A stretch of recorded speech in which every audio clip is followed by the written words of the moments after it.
Recently, Game Theory has been making their ultimate FNAF timeline, meant to be a definitive guide to the main events of the series. And whatever you may think about the general accuracy of that timeline, it seems that MatPat has found that there's one way to be at least partially right at all times, and that's to not settle on a specific answer.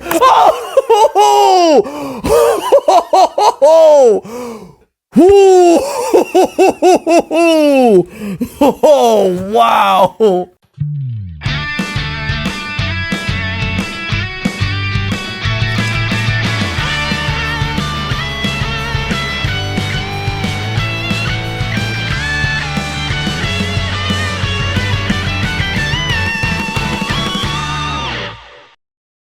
Hey guys, and welcome to GT Not Live, where today I am on the couch, and behind the camera is not Ash, because Ash is having a day off today, and so it's Sam behind the camera. Absolutely. Oh, everyone's favorite Michigan grandpa. Oh, yeah. Don't understand that reference? It's in our most recent style theory as I record this. Go watch it and Way go to subscribe. show off your legs within like 3 times of appearing on camera with us. Oh, yeah. I was born to play that role. It was. I mean, really, I felt it, for sure. Sam, how's your FNAF knowledge? I have never played a Five Nights at Freddy's video game. That doesn't mean anything about your knowledge of the fan. Exactly. In fact, most of playing the games will probably ultimately just confuse you from the actual lore, let's be honest. Exactly. I honestly would say I probably have average to minusculely above average FNAF knowledge exclusively from you and my experience here at Theorists. Wow, well, I mean, don't give me too much credit, because if all your FNAF knowledge is coming from me, I am filling your head with lies. The propaganda machine is churning. That's the thing, right? That's one of the things that the internet will level against me. It's like, hey, if this is the guy you're getting knowledge from, like, take it with a grain of salt, which is fair. Like, you know, I'm trying to figure this out as much as anyone else. I have my own preconceived biases. I've got theories that I believe, and, you know, I'm picking and choosing the evidence that fits the best for me. But, you know, you never can tell, right? Yeah. So yeah, there you go. So I would define your FNAF knowledge as robusto. Okay. Also, is it darker in here than usual, or it feels very dramatically moodlit? Well, FNAF is a very dramatic Was this an intentional choice? Hold up. Is it this? I think it might be this giant guy over here. Hi. Hello. Excuse me. Don't mind me. Just crossing over the camera. I think this guy's like a little bit, whoa. Is this going to change everything? Is this going to collapse down on me now? The jumbo light? Nah, I should call it the jumbo. The jumbo! See, this is what happens when Ash isn't around. Now I get to... Things are in chaos. Yeah, it's all in chaos. As if Ash didn't provide enough chaos. I didn't change anything, I think you're in more in shadow now. That's true. I think I am too. Here, you sit there and I will No, change... it's not even... No, it's fine. Okay. It's totally fine. Who cares? Like, it's a YouTube video. Here's the thing.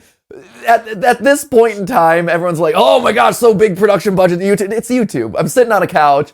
I'm watching a video. I'm reacting to the video. Let's not pretend that this is anything bigger or more grandiose than it is, right? Like, in the early days of GT Live, we actually did tests where we tested multiple camera angles and more professional setups, and retention time was better when it was raw, uncut, less produced, less angles. And so, like, you know, the evidence doesn't lie. The audience speaks for itself, right? The watch time speaks for itself. So, you know, I like hanging out on the couch. Like, yeah, is it better if it looks a little nicer? Sure, but is the slight difference of the lighting that much of a difference? No, not for me. I'm fine. Right, you start to get some diminishing returns at a certain point. Yeah. Will you bear with me at the, like, guys? Are you okay? Like, if I'm a little bit cast in shadow today, is that all right? Thank you. I'm going to assume you all said yes. Watch the comments just be filled with no. It's like, Fill him instead with yes. See, the fact that I've even called it out now, they're all going to be, all of you trolls, you're all going to be trolling me with the nose down in the comments. Also, don't fill it with nose though, because if you do, it'll totally invalidate my arguments against Jason. So Jason and now Ash are both like production heads. Like, they're experts in production. They love their productions. They take them very seriously. That's why they're valuable, wonderful members of the team. But as production heads, they're like, hey, the light that I was just adjusting is this giant umbrella light. It's beautiful. It is like movie quality light. It is Also, an $800 light that we bought like 4 years ago. It's like the number. But this is what happens when I'm like, Jason, can you outfit the studio to make it look nice, and be lit and this and that. And so instead of like all the other lights around here that are like the cheapo $20 that Steph and I bought, because we're like, does it cast light? Is it diffuse enough? Great, awesome. Jason's like, yes, I get the budget now. And he's like, yeah. And then immediately we cut it off. And I'm like, that's the last light that we're gonna buy. Upstairs in my attic right now is our green screen setup that we do all the shorts setups. And unfortunately for Ash and Sam, we don't have enough lights right now to do both. And so every Thursday when we film shorts, we carry like a handful of lights both up and down, right? You can attest to this. I do. I carried them down about an hour ago. Right, exactly. So, which again, I, as the advocate of you guys, I'm like, hey, can we get them more lights? Like, they're $20. And everyone is on the same page that we need a set of lights down here that don't move and a set of lights up there that don't move, because it just makes things easier. It saves you a little bit of exercise. It saves Ash a lot of exercise, which I know Ash would appreciate. But like, it's one of those things right now where everyone agrees that the answer is yes, but we are at a standstill over how much those lights will cost. Because Ash and Jason are like, yeah, we can outfit it with lights. Give us the $800 jumbo umbrella. And I'm like, no, you don't need that. Right? Like, light is free. The sun is outside. Yeah, let's film it outside. Yeah, we got candles. We've got torches. Leave it to the sunlight. Or like, buy me a cheapo $50 like little umbrella light or whatever. Like, it doesn't have to be that bad. So anyway, so I think this has been like a standstill now for 2 to 3 weeks. There's a filibuster. Someone's gonna move at some point. So I'm like, no. So anyway, that's the story behind some production information for you all. No, I think it's fun lore. Yeah. We're going to talk about FNAF lore today, but you get some GT Live lore right now. So that is the current spicy dram that's happening behind the scenes of GT Live. We're debating about like an expensive light, and me being the YouTube purist, I'm like, no, I will not become Mr. Beast with $4 million shoots. Stop it! No, I'm not recreating Squid Game. I'm theorizing with my little cutout from 20 years ago. It's not that old. It's old. I am dust at this point, but it's not that old. But no, it will not update. Can I take new headshots? Yes, I can. But will I? No. No, that image is internet history. Yeah, I was gonna say it. I was on Twitter yesterday. There was a Twitter account with over 1 million followers. It was like Origins of Iconic Images. And the banner picture was the OG of you at that convention. No way, with me, Goomba, and Ronnie. No way. That was the header of the entire iconic internet images. Origin of iconic internet images. Whoa! And it's 1 million followers. That's wild. Yeah, 1.2 million. That's cool. Well, now we can't change. That's great. We're stuck. I hope Twitch appreciates all the free branding I've given, because I think it's a Twitch lanyard that I'm wearing the whole time too, which is the like most ironic part of all of this. Yikes. Anyway. Speaking of iconic internet, it's not. This isn't any sort of segue. There's new merch available right now for Game Theory. You see this hoodie? It's pretty cool. It's pretty slick. I love the sleeve. I love the color. Now that we have all the channels represented, we wanted something that kind of conveyed all the different colors. It's pretty simple on the front, but I love the design. I think it's really awesome. And then on the back, we got like a old school like throwback to Tron, Light Cycle, kind of like the old school Atari style mini games. Since this is FNAF, or FNAF and all that. I was at Disney not too long ago, and so we were riding the new Tron ride. So there's a lot of like kind of like old school gamer art on the back.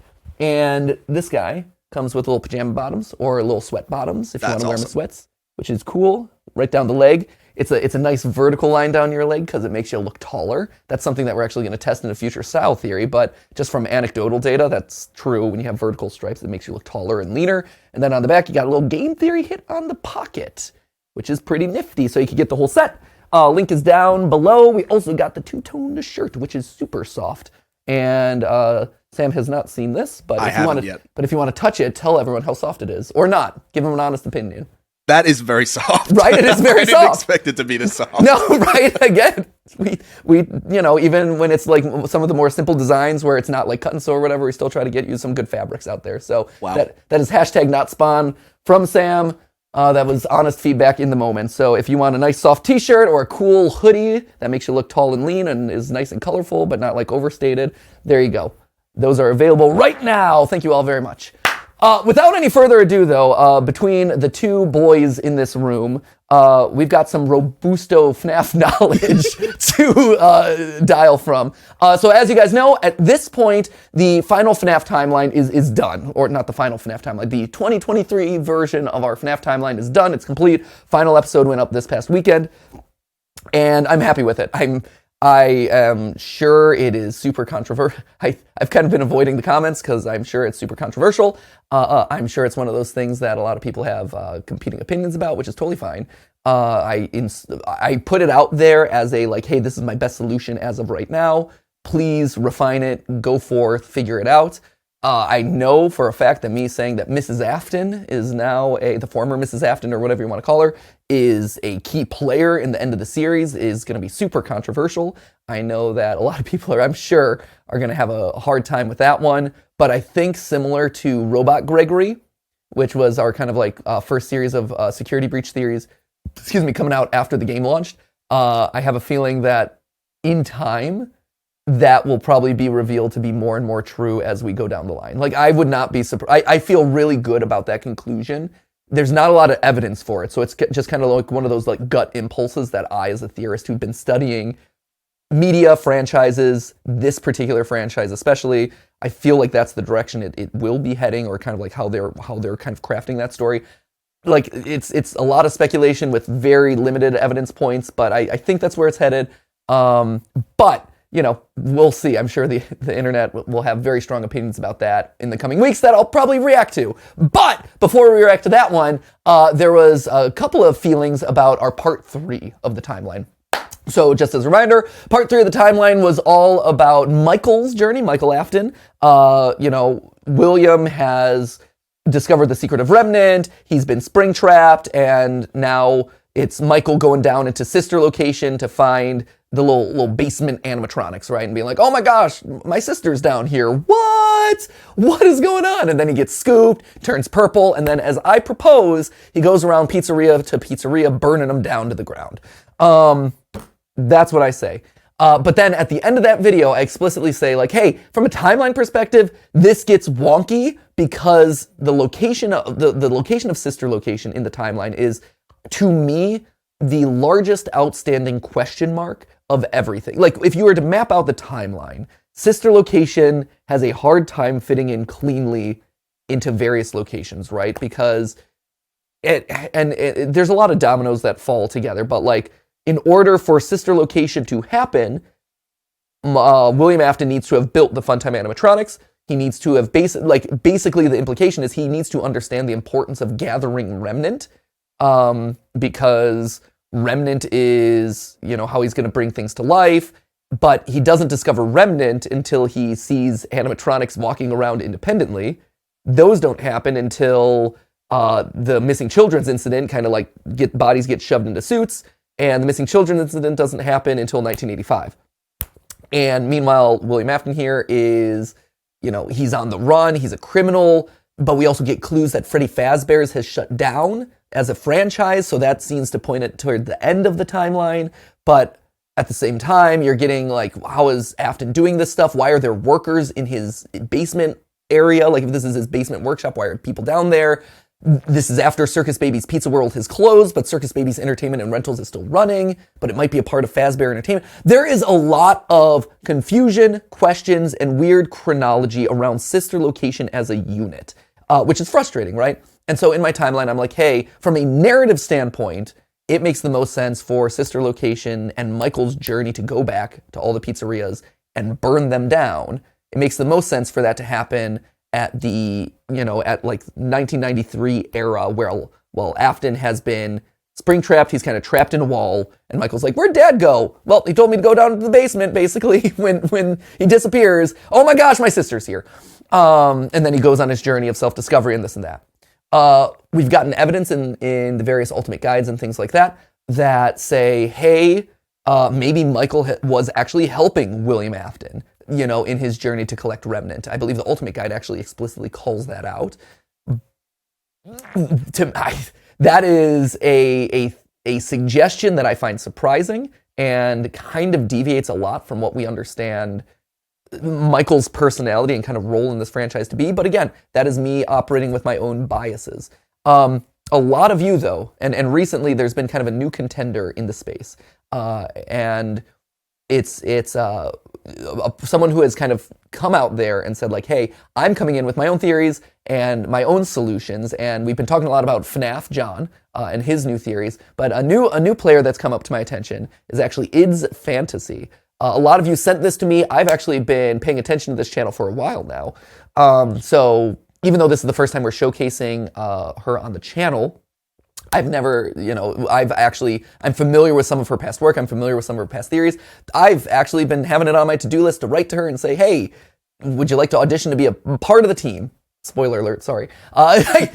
So that email is coming. I also wanted to reach out to her as part of the talkback that we are having as part of like the, hey, talkback of the final FNAF timeline.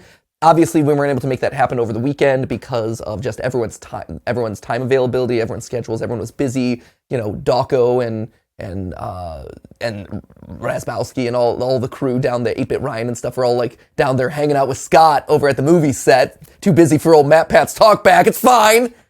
It's fine. I'm not salty that I wasn't invited. It's okay. Just me alone in the corner at the not popular kids table as always. It's okay. But yeah, they're all hanging out down there in Scott. I don't know if you've seen those pictures. So people weren't really available for this weekend's live stream where we were talking back, so we pushed that back. I don't have a date yet. That's why I haven't reached out to Id Fantasy. That's also why I haven't announced it to you guys when that's happening. We're still figuring out what's going to work for everyone. So that is coming. Stay tuned. You guys will be the first to know as soon as we know that is. But Id's Fantasy apparently has solved my problem with security breach, which I'm very excited about. So I solved MatPat's sister location problem, FNAF theory.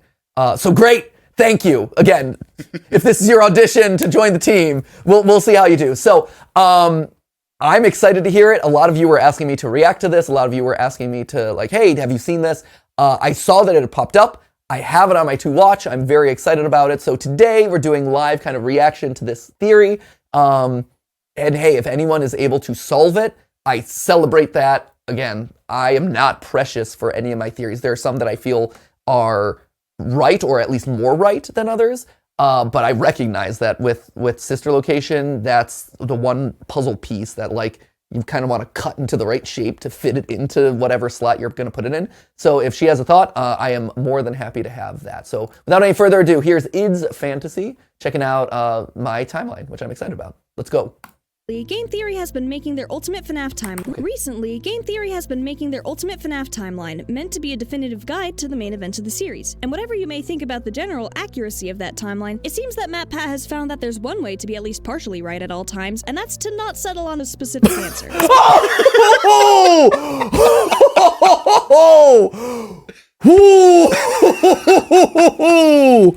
Oh, wow.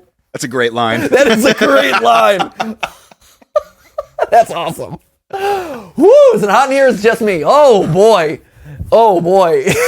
Just choo.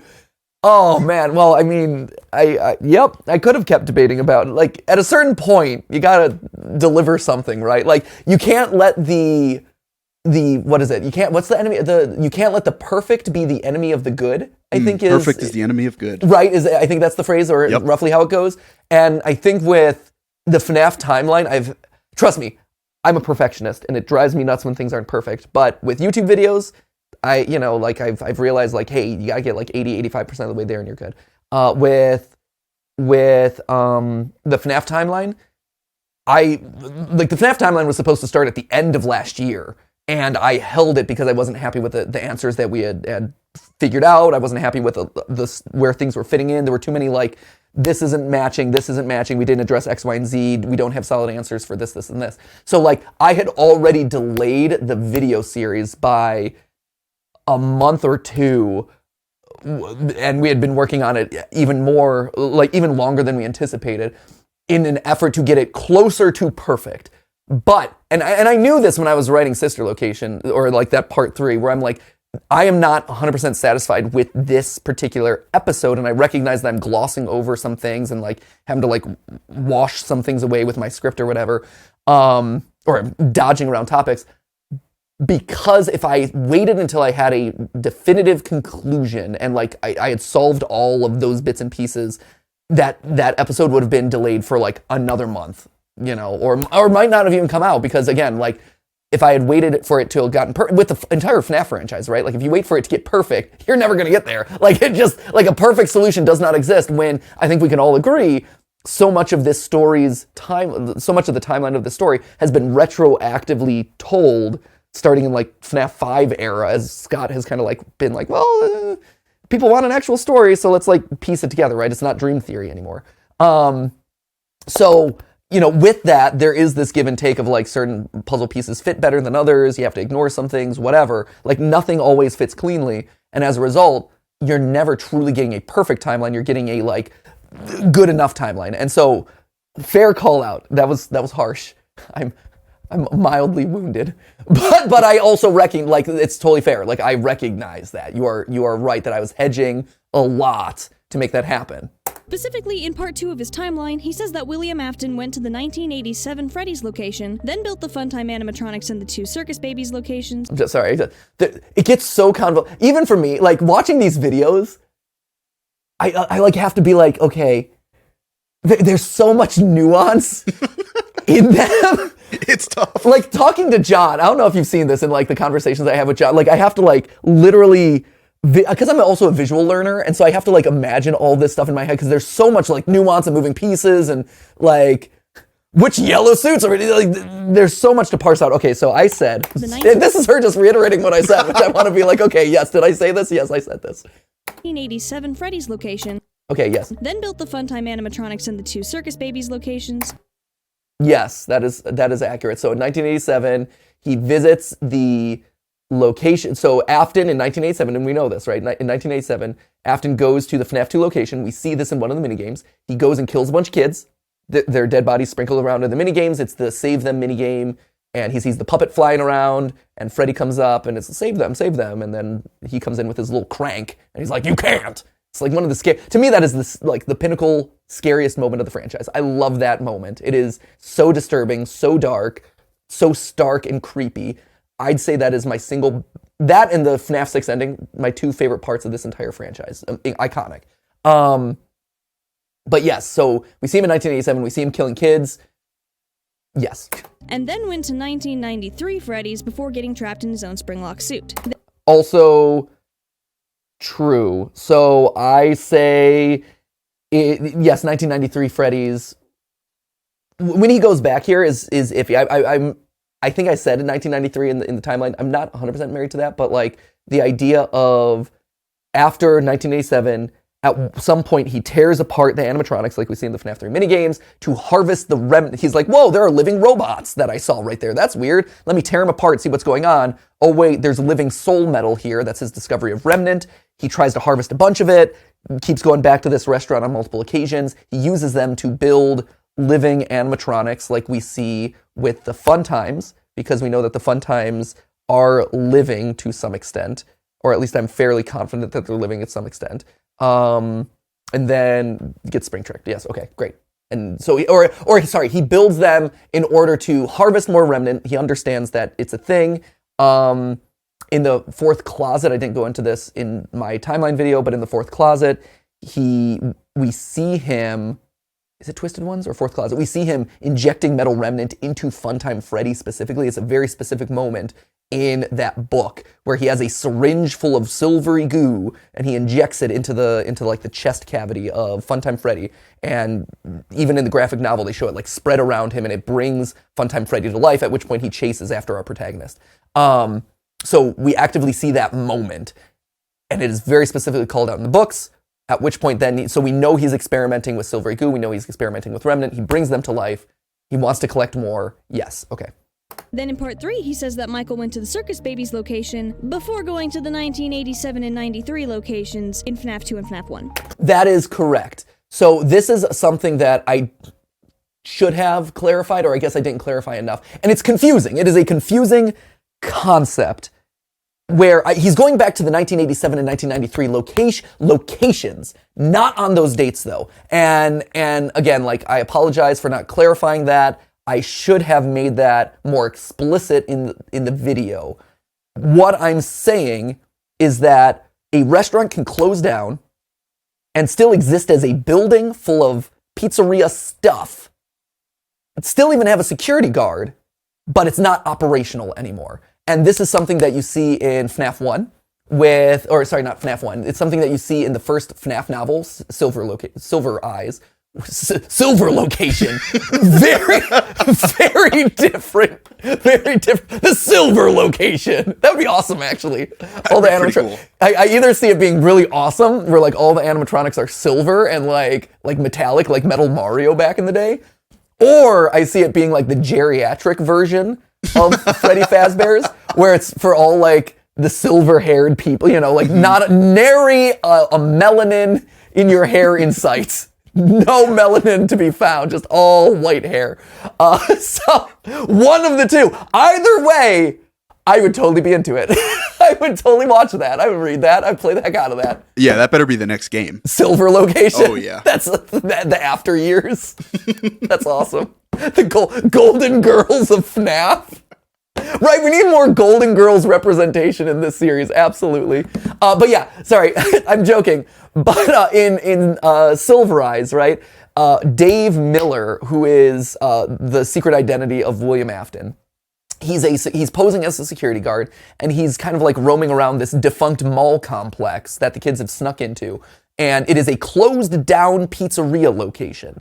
And he's just there to make sure that like people aren't vandalizing it, people aren't breaking in.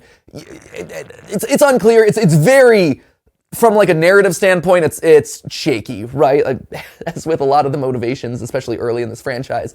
Like it's like, why would he be hanging out there? Why would he be posed as a security guard? Like he's there like undercover when people were like after him, right? And so he's like, I'm disguising myself as a security guard. But I think that to me has really stuck.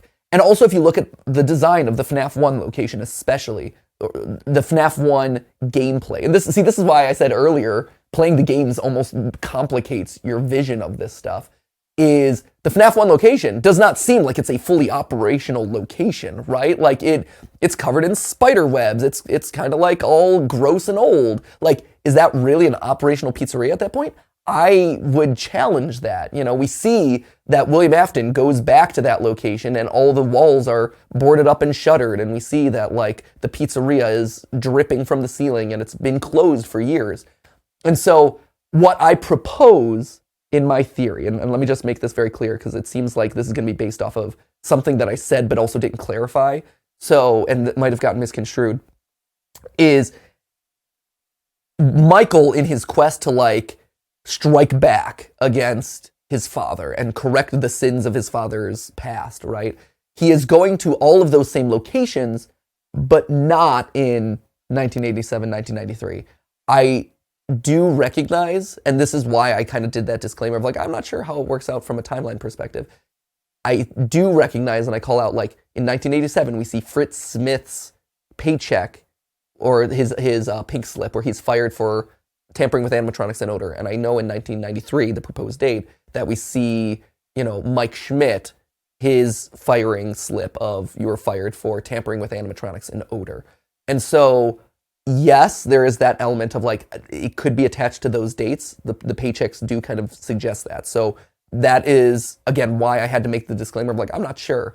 But what I was trying to say is all of these things happened. And then at some point, after that 1993 date, Michael Afton goes back to all those old locations now that they're defunct and burns them to the ground and serves as kind of like a after hour security guard, checking out of the place to keep it away from vandals or whatever, discovers the sins of his father's past, continues to unearth the secrets, the dead bodies, clues of the mystery, whatever, sets him on fire, and eventually winds up at Fazbear Frights where his dad is, and they have their final showdown in FNAF 3. Got it? You got it? Sam, I'm taking notes over here. You follow all that, right? Tracked it all. Good. Awesome. It's clear as crystal. Exactly. Obviously. Okay, so let's see how this goes.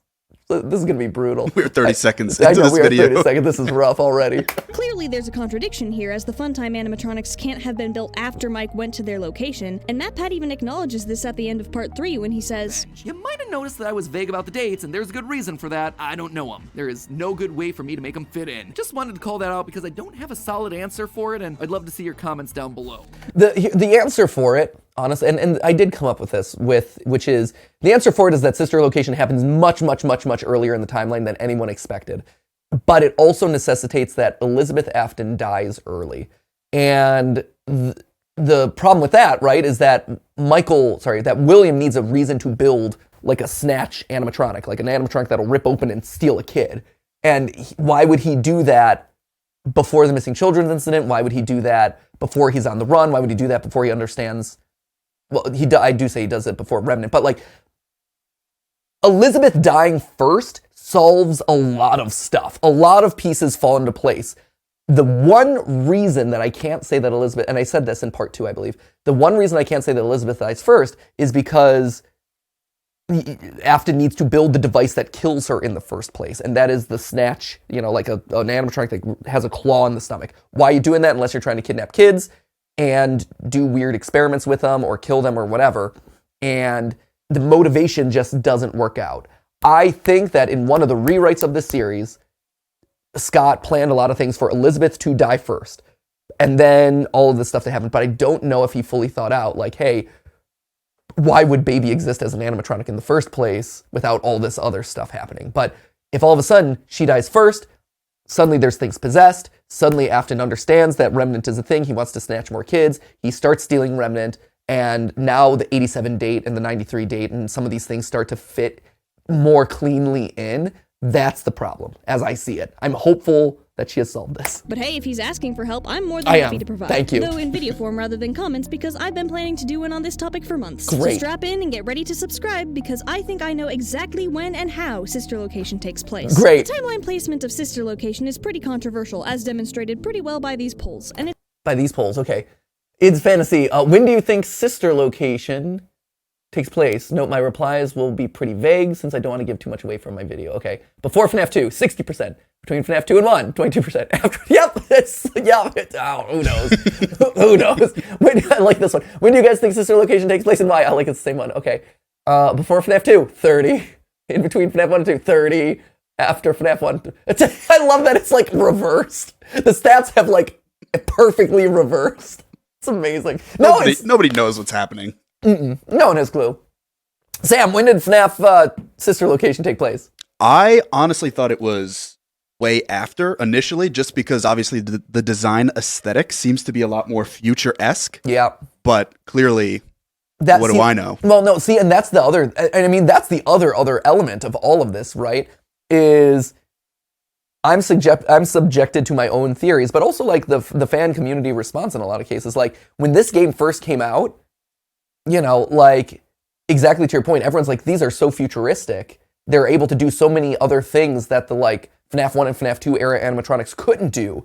And so any theory that even postulated that this was earlier in the timeline, which I think we did with our first FNAF timeline, like when I first did a big one of these, everyone was like, it can't happen that early because you're using these weird like living tubes that are able to like fill, it's so much more advanced. And I get that 100%. From a technological perspective, they should be the end because they're so advanced and nice looking and they're able to do all these things. So it's interesting to watch FNAF again as old man on campus at this point, as dust in the wind. It's interesting to watch the FNAF fandom and theory crafting. No, it's actually more FNAF fandom evolve in their thinking and acceptance of ideas. Because I think at this point, if I were to say like, hey, Gregory's a robot, after a year of the, like, I think people now would be like, oh yeah, I guess robot kids are a thing in this franchise. Like, I think there's been enough time passed that people would say yes. Same thing with this, where if you were to propose a theory that Sister Location was the first or second game in the franchise, when it first came out, everyone's like, no, because the aesthetics aren't there. The aesthetics don't work. Like, from a technological perspective, that is wrong.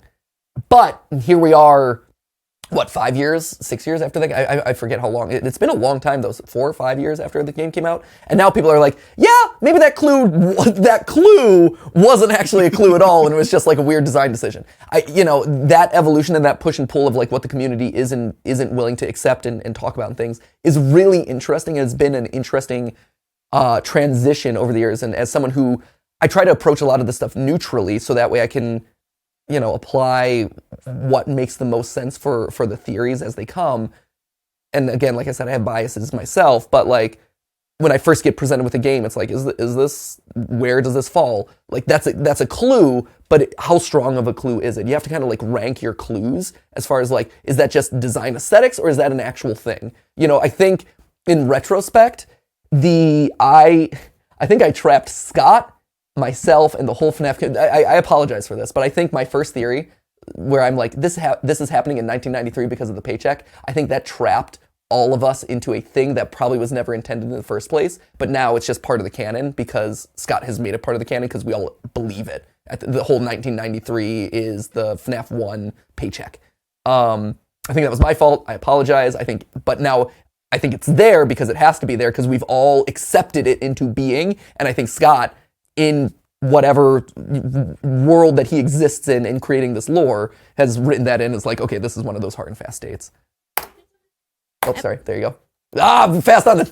There you go. I know. It's like a sharpshooter. Quick on the trigger. Yeah.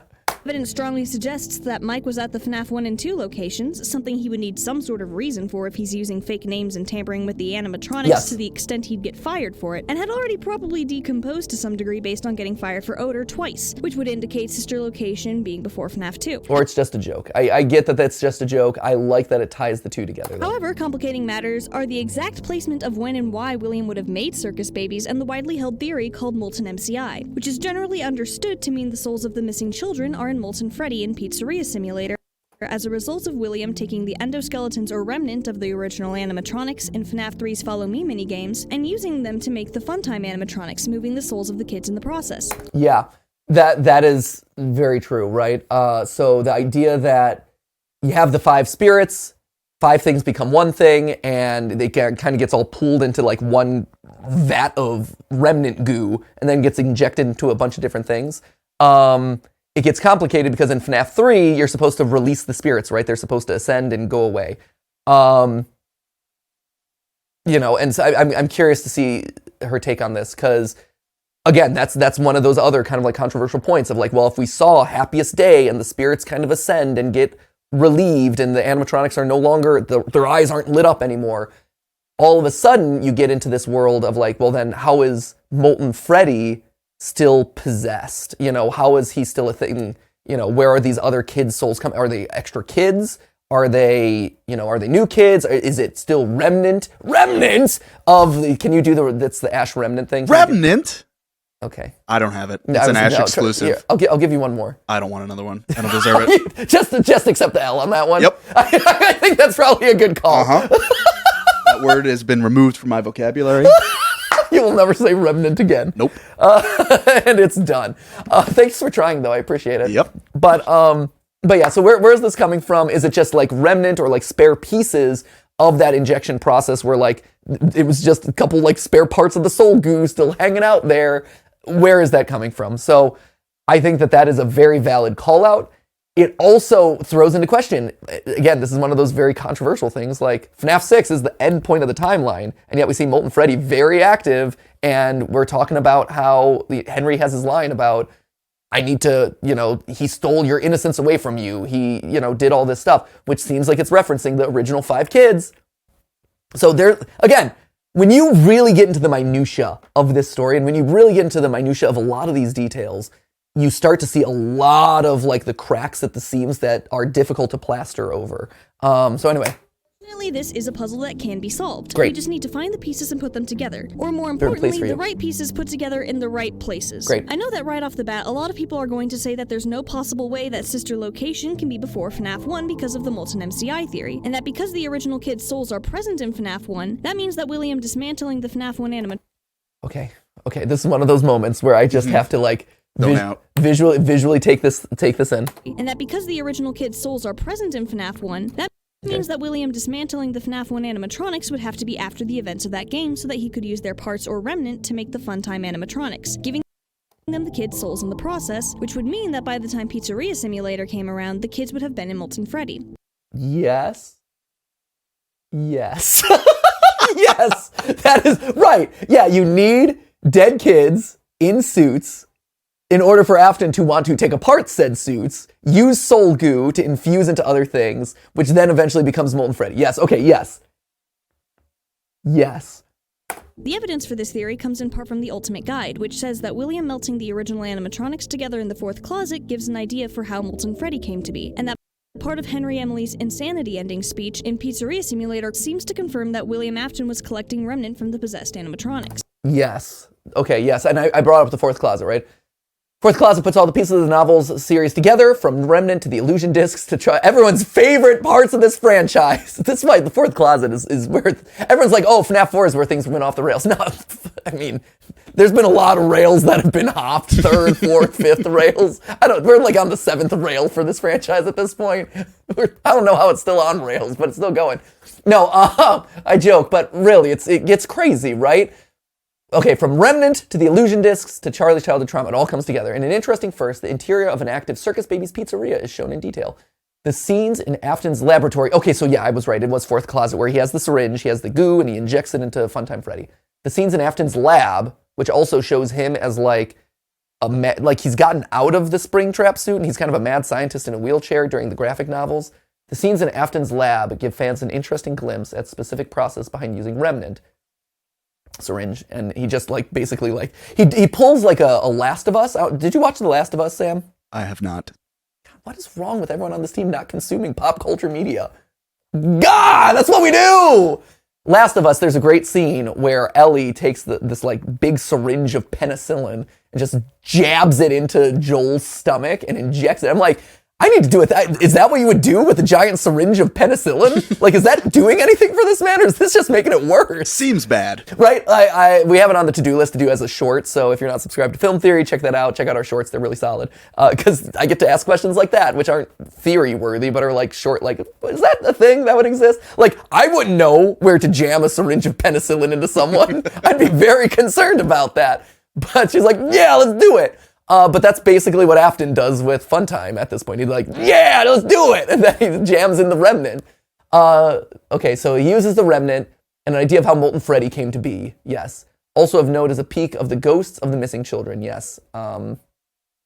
Connections to past games, 2023 could imply that Pizzeria Simulator follows FNAF 3, yeah, which takes place 30 years after FNAF. The Henry 223 audio file also seems to confirm that William Afton was collecting Remnant from the possessed animatronics. He lured them all back to a familiar place, FNAF 1 location, back with familiar traits. Was it traits? Is that what it was?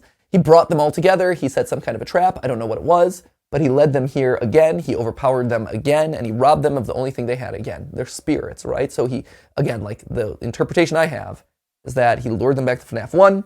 He dismantled them, robbed them of the one thing they had, which was like life, movement, whatever, and he melted them down into like a soul goo. And it's like, well, that's the last straw. You are not anything like yourself. Now you're mixed up with other souls. Additionally, in Pizzeria Simulator, Candy Cadet tells 3 different stories of 5 things being combined into one, and further interpretation of Henry's speech implies that the missing kids were called to the Pizzeria Simulator location when he says, I don't know how those tiny breaths of life came to inhabit those machines, but they will never find rest now, not like this. I have to call them all back, all of them, together in one place. It seems pretty open and shut at first glance. However, It does. Please don't reopen. It does. It does feel pretty open and shut. It does. Oh no. Quite a few things that don't line up with the idea that the Funtime animatronics had the souls of the missing children's incident kids as of sister location. First of all, using the Ultimate Guide as a source is questionable at best. The evidence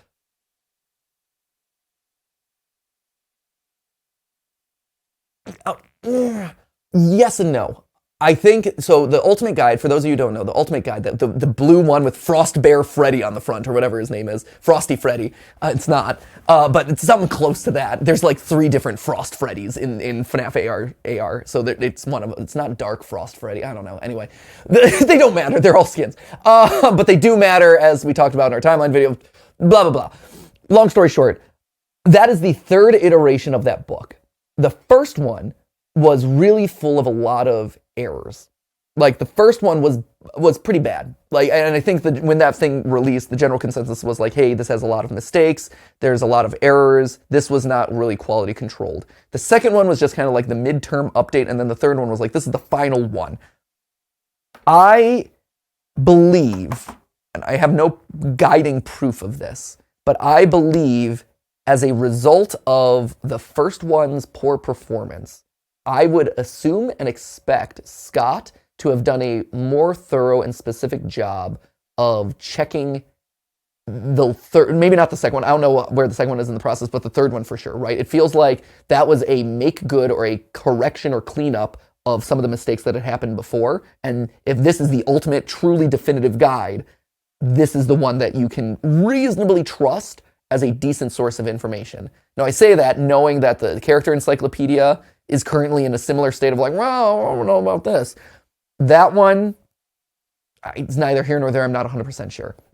But with the Ultimate Guide, I feel like Scott would have taken a stronger hand over it and been more specific about it. Now, that being said, I think everything that is in these theories or these kind of like talks that you're talking about up to this point, like that's open and shut, is also supported by evidence in the games. And so like the book, again, if you're weighing your different evidence pieces as like low confidence evidence, medium confidence evidence, high confidence, like the game explicitly states this, right? If the book is kind of like, questionable confidence, but it's like, it's a source from a maybe trusted source. And then a lot of like medium evidence is kind of like stacking on top of it. You get something that's a little bit stronger, right?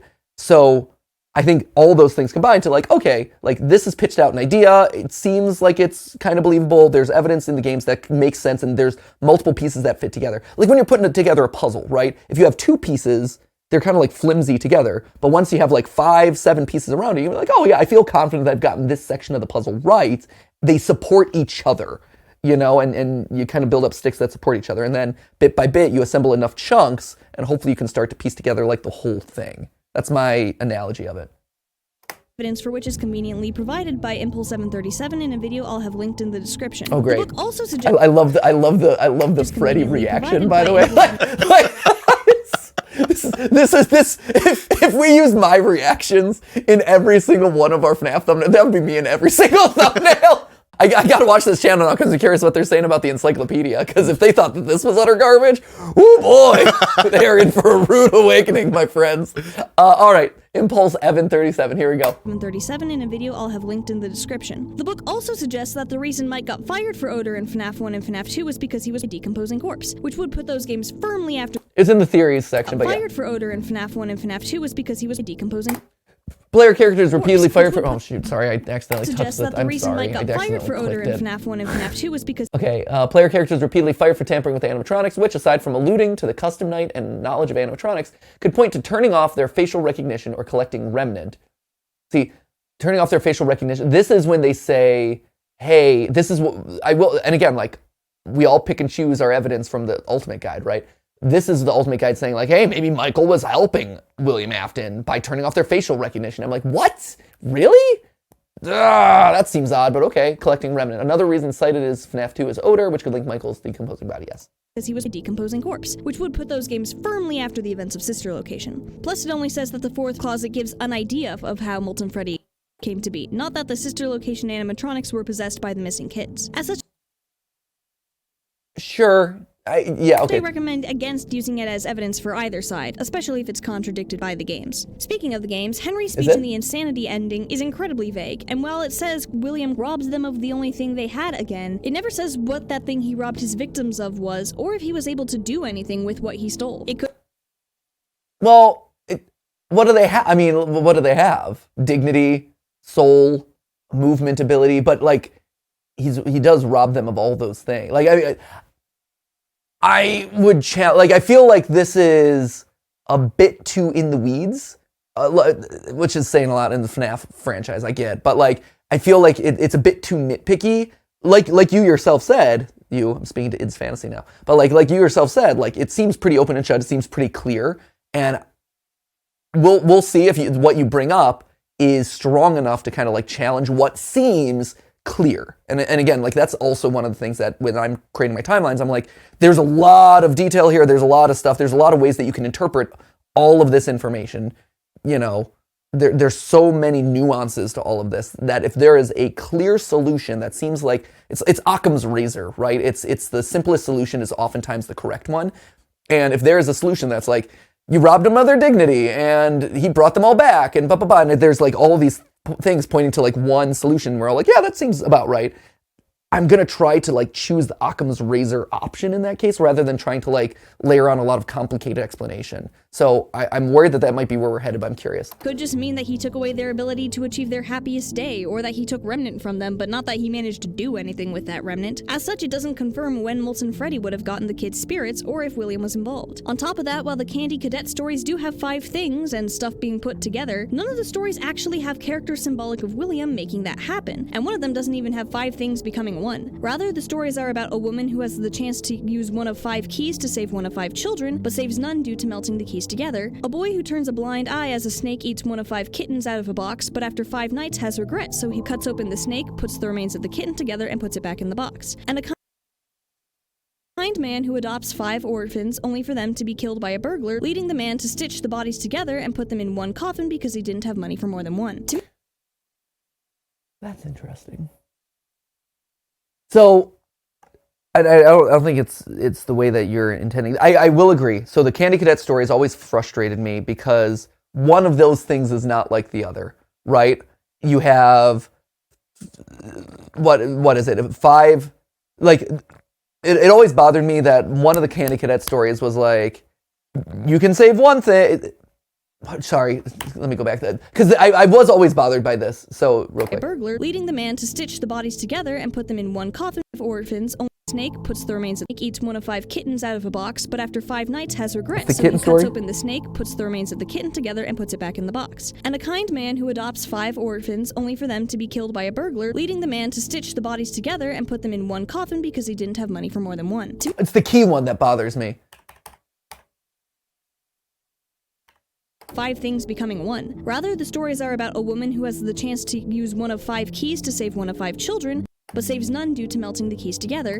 See, that one always bothered me, is because that's the one where, like, the other 2 have a very clear parallel of, like, 5 things, like, die and then get fused into one thing. Like, those 2 make a lot of sense. The 5 keys getting melted down and then no one gets saved, it's a subtle nuance of the storytelling, but ever since Sister Location and the Candy Cadet stories, that one always bothered me. Because that one doesn't fit the very clear through line and theme of the other 2. Like, one of those things is not like the other. That one always bothered me. The thing that she calls out here, though, and hearing the summary of the stories in this way, it reminds me of something that I haven't thought of in a long time, but back when I first heard these stories struck me, is there is a snake and a burglar, right? The fire, again, like the key story I think is the most obscure of them and kind of like the furthest afield. But like you have a snake and a burglar. William Afton, right? Like that is the William Afton stand. That is the outside force that's coming in and killing the innocents. 5 kittens, 5 kids. So, adopted or otherwise. The thing that's interesting though is there is a third party in both of these, in all of these stories, the keys too. There's a mother with the keys, right? And so I'm not exactly sure if that points to, it's the Mrs. Afton. Maybe that's the Michael thing. Maybe that's the Mrs. Afton thing. Maybe that, who would that be at this point in the story? Because that's interesting, right? And I've never really stopped to revisit that evidence point and rethink about it until she's called it out. But 5 things, obviously the 5 missing kids, 1 antagonist, which is the snake, William Afton. He is the killer, he is the burglar, he is the thing that's breaking in and disrupting those 5 kids. So who is the one fusing them all together? Michael. Like, I mean, if it is 1-to-1, right? If it is truly 1-to-1, then the innocent party here would be, what, Michael? at that point? Maybe? It seems to imply that there is someone else who's an outside observer who is not doing the killing or murdering, but is responsible for cleaning up the mess after the fact. Yes. I hadn't thought about that. That's interesting. And it would be weird, and usually I'm not like, oh, it has to be one-to-one, but when you have a one-to-one parallel of 5 things, 5 innocent things, when you have a one-to-one parallel of one murderous evil thing, it would be weird for these same stories to not have here's also a one-to-one parallel with the mother, the kid who stitches them all back together, and the kindly father who adopted the kids in the first place. For everything else to have a one-to-one compare, again, this is the way my mind thinks and the way my mind processes this information. If Scott has written these stories to be to be symbolic of the events of the game, and there is a one-to-one parallel for 3 of the elements in these stories, but there's a 4th element in every single one of those stories, and it doesn't have one-to-one parallel, it tells me that there's got to be a one-to-one parallel, which is probably Mike, which also goes back to what the Ultimate Guide was saying, which was maybe Mike was helping him. Interesting. Okay. A boy who turns a blind eye as a snake eats one of 5 kittens out of a box, but after 5 nights has regrets, so he cuts open the snake, puts the remains of the kitten together, and puts it back in the box. And a kind man who adopts 5 orphans, only for them to be killed by a burglar, leading the man to stitch the bodies together and put them in one coffin because he didn't have money for more than one. To me, it makes much more sense for these to represent Charlie, Michael, and Henry respectively. Charlie, Michael, and Henry.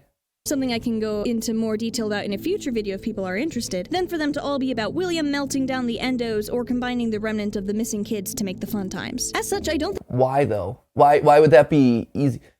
I also don't see why woman Charlie, so the person bringing everything together, I disagree.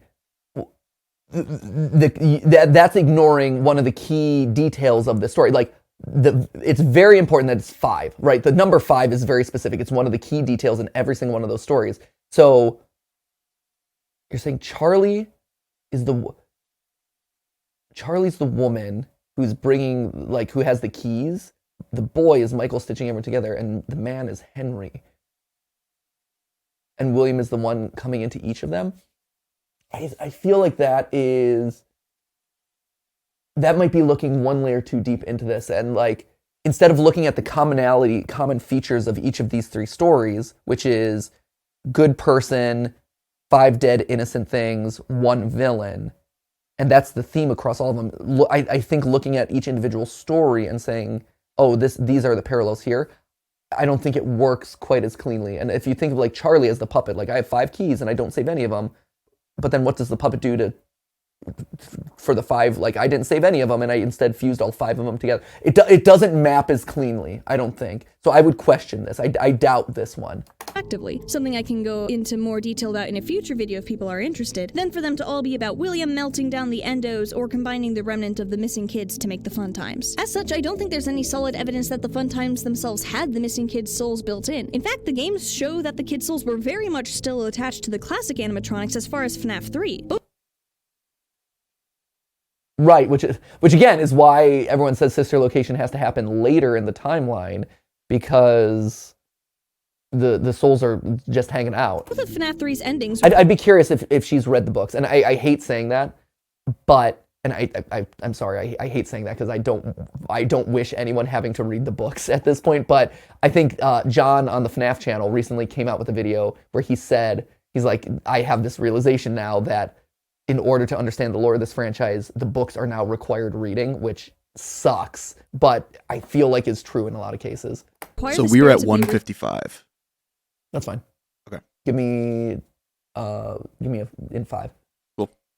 Original kids to be present at that location, as the spirits can't be freed unless they're around, and the bad ending where Happiest Day doesn't happen explicitly shows the eyes of the original animatronics' heads lit up to indicate the continued presence of the spirits. Heck, the fact that the spirits are around to chase William into the Springlock suit proves that their spirits weren't trapped in a bunker with the Funtime animatronics when that happened. Right, which is why they have to be why sister location. Oh, I see what you're saying. So if the spirits are hanging out in this old pizzeria, And again, see it again, you get into this really difficult situation where William breaking down these robots to harvest their soul metal. I feel like that is clearly what we're seeing here, like with this FNAF 3 minigame, right? Why is he breaking them down? He's harvesting the metal, he's harvesting the soul juice out of them. But then the souls are still there. You are absolutely right to call out that as like a critical point of contention. I agree. I don't think it is very like clearly done. I think it is weird that you have ghost kids, but also their spirit metal might be in a different location being used for other things. That is confusing. It is challenging, but I also think it's right. I think, and the reason why is because if it's not William building the Funtime animatronics using the soul juice, then who is? And then also it's one of those things too, where we've seen ghosts being able to exist outside of their own metal, for lack of a better term, right? So in the security logbook, you have the ghost of Cassidy, maybe the ghost of the bite victim, both being present in this book, talking to Mike, the human security guard, right? So they are probably off in their endoskeletons or whatever, but they're talking to him there. You also have there was another moment. Oh, in the latest theory that we pitch out there, right? We have the idea of the puppet still living on in the form of the Pizzaplex now. It kind of like like an Indian burial ground, right? Like the Poltergeist, if you've ever seen the movie Poltergeist, where they build a house on top of this ancient burial ground and the spirits are mad about that and they start possessing things in and around the house, and they possess like a clown doll, they possess like the house itself, all the graves start rising out of the ground. And so I think in Security Breach what you're seeing is the puppet, Night Marion, coming up. Charlie's spirit is possessing elements of the Pizzaplex and making things happen there. That's why you get the security bots with the tears. That's why you get like the black and white striped power lines everywhere. That's why you have nightmare plushies everywhere, or Night Marion plushies hidden in weird places. The entity is there. The ghost of Charlie is there, even though her spirit, her body, her metal, whatever you want to say, has been long gone because the puppet is now kind of like off the table, part of the blob, wherever you say the puppet is at this point. So I do think that it's confusing and frustrating, but just because spirits are here to scare William into a suit, I don't necessarily mean that necessitates that the spirit metal whatever has to also be here. Souls can be divided, I guess, is the summary, maybe. Anyway. This is why I distinguish between Molten MCI and Funtime's MCI. The only way for Molten MCI to be possible would be if the spirits ended up in Molten Freddy after FNAF 3. Molten Freddy clearly has MCI to be... This is why I distinguish between Molten MCI and Funtime's MCI. Okay, yeah, okay. So she thinks there's two sets of missing children's incidents. Funtime children's incident and Molten children's incident. Okay. The only way for Molten MCI to be possible would be if the spirits ended up in Molten Freddy after FNAF 3. Molten Freddy clearly has... That's assuming, and again, that's assuming that, and I think the reason she's saying this, right, is that's assuming that you think that all the spirits just go away in the FNAF 3 Happiest Day minigame. I think that's the one piece of evidence that she's putting on this, and I would challenge that. In, again, the Ultimate Guide, in the character encyclopedia, in multiple locations at this point, and even in the games themselves, if we're just going purely off of the games, right, we know that the puppet stays. We know that Charlie sticks around.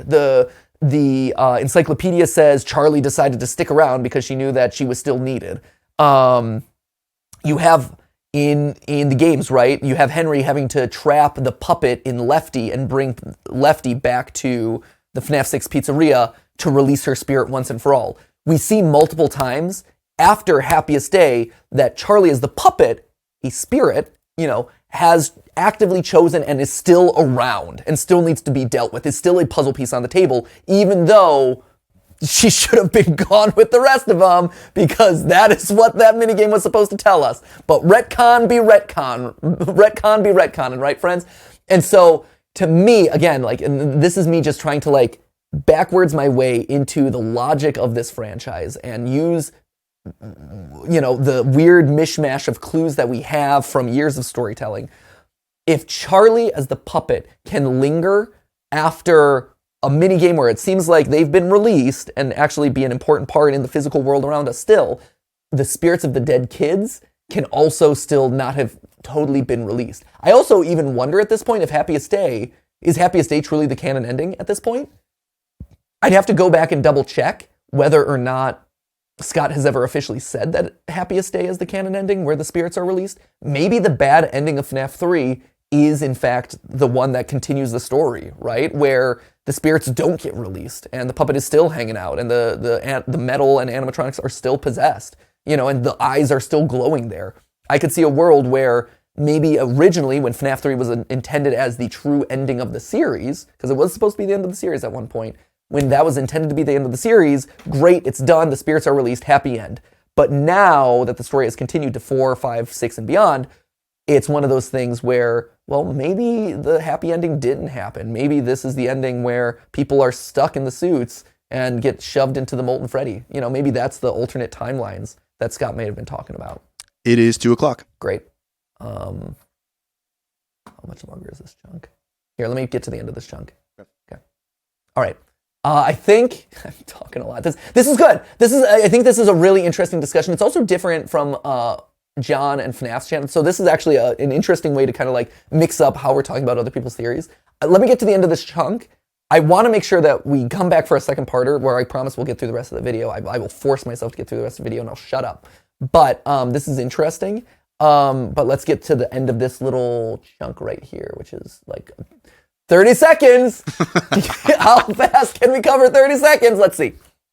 CI to be possible would be if the spirits ended up in Molten Freddy after FNAF 3. Molten Freddy clearly has parts that weren't in the original animatronics, so it has been picking up parts, and despite losing Baby, it still has a considerable amount of mass, so it's possible that it picked up haunted parts from the FNAF 3 location. Either way, evidence pretty strongly indicates that Molten MCI can't come into play until after FNAF 3, and given Scott came out shortly before Pizzeria Simulator's release to say he had made only one pretty seamless retcon that didn't cause any issues, I highly doubt that the souls being around for both of FNAF 3's endings and William's springlocking have been retconned, as that would be in no way considered pretty seamless and causing no issues. So, I don't know. I think using the one retcon bullet as the thing that solves this is tough. And I also question him saying that. Like I really do at this point. There's been so many like backfills of lore, I feel like. I think that was him just kind of putting it out in the world. But using the one retcon bullet as this is the thing that this is where it was used, I don't think that feels. I think there are better places that you could use it, or it feels like there are better places to use it. This is interesting. I like this. I'm excited to see where it goes. So wait, what's the next chapter called here? This is the creation of the Fun Times and Circus Babies. Great culmination of William's poor life choices. And then before or after, great. So we'll get to the ending at some point. Return next time for part 15 of our analysis of Id's fantasies explanation of our episodes, and their takedown of what I'm doing and how I need to stop being wishy-washy. This was great. I'm excited. I will let you know when that talkback is happening. You can bet Id's fantasy that we are reaching out to you. We would have reached out to you a couple weeks ago, actually, even before you uploaded this, to be a part of the March 25th live stream if we knew that was still happening. But don't worry, as soon as that goes out there, you will be hearing from us as soon as we have a date finalized. So hopefully you can make it. We'll try to make sure that your schedule fits. But I look forward to talking to all of you and talking through all of this in person with you during that event. In the meantime, though, I'm going to continue working my way through this, and now I'm going to go take a headache pill as I try to process everything that I just witnessed. Like, just drips and drabs of FNAF lore at this point. Anyway, thank you guys so much for watching. Thank you, as always, for engaging in thoughtful discussion about our theories and in the wider Theorist community. Id's fantasy, keep up the awesome work. I look forward to seeing what else you have and what other thoughts you have. And as always, my friends, remember, it wasn't a live stream, but it was a video for you. See ya!